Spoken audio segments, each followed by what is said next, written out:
Okay, we are back with our religious educators of amazing uh, experience and advice in bringing youth to GA.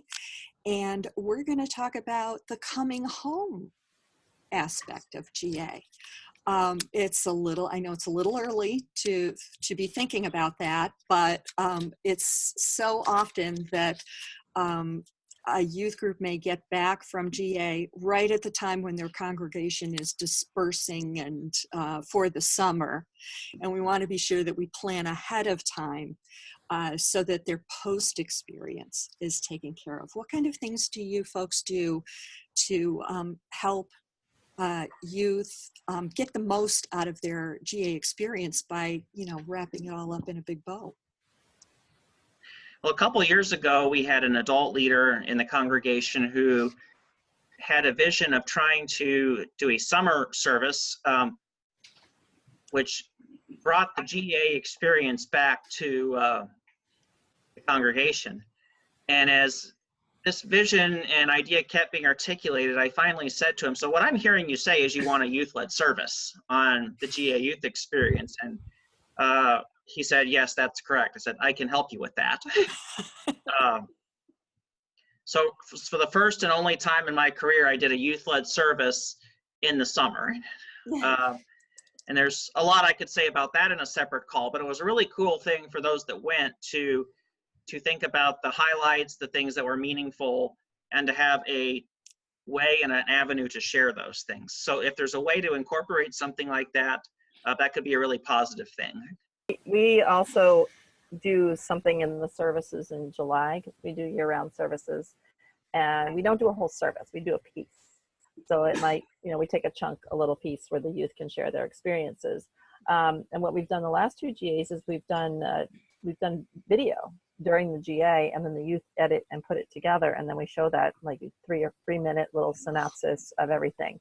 And that has been very powerful because they can really see the whole experience and see the youth, ducking under a shelter in the middle of a tropical storm in New Orleans, or eating sushi off of a train in Seattle, or wherever it was that they were.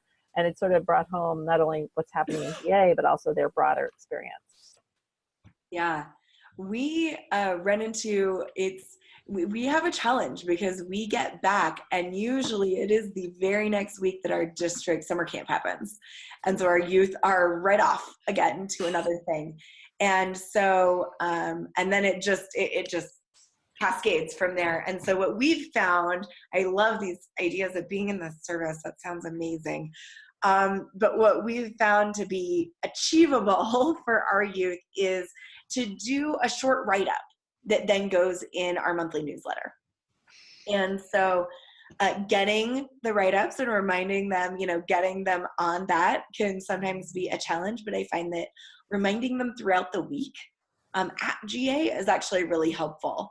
And even if they just jot down a few notes or just make a voice memo on their phone, like, hey, remember to talk about this cool thing that happened 5 minutes after it happened while they're at GA, is really helpful for them when they get back to actually just write those, newsletter little write-ups. And they don't have to be super long. I'll often put together something for the newsletter, and I'll put all of them together along with some photos and things like that. And that's one way to bring that experience back to the congregation a little bit closer to when we got back. And then when the following spring or winter, I guess, when we're doing our for Sunday collection, we'll have youth who have been, usually it's youth from the trip the year before, get up and speak about their experience at GA and share about that as sort of a testimonial, which is also really great fodder for getting people to open up their pocketbooks. And we always consider these types of things, participating in a service or creating an entire service or doing a video or speaking about their experience, to be part of closing the covenant or contract, if you will, with those who have financially supported them.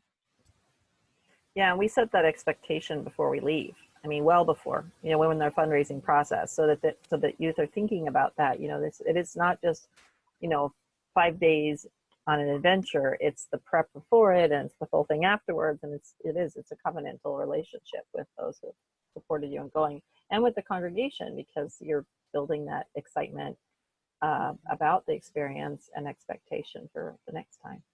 Yeah, we do too. We have that conversation throughout because, right, between the congregation and the UUA, they've provided a good chunk of the funding for these youth trips, and kind of reminding them of that like, you're going, partially because these people have they invested in you and in your experience. And so that's part of our conversation around agreements around how much GA they will attend while at GA, how many activities each day, but then also about bringing it back and like sharing, that end piece of that experiential learning cycle, right, is integrating the experience and sharing it with others.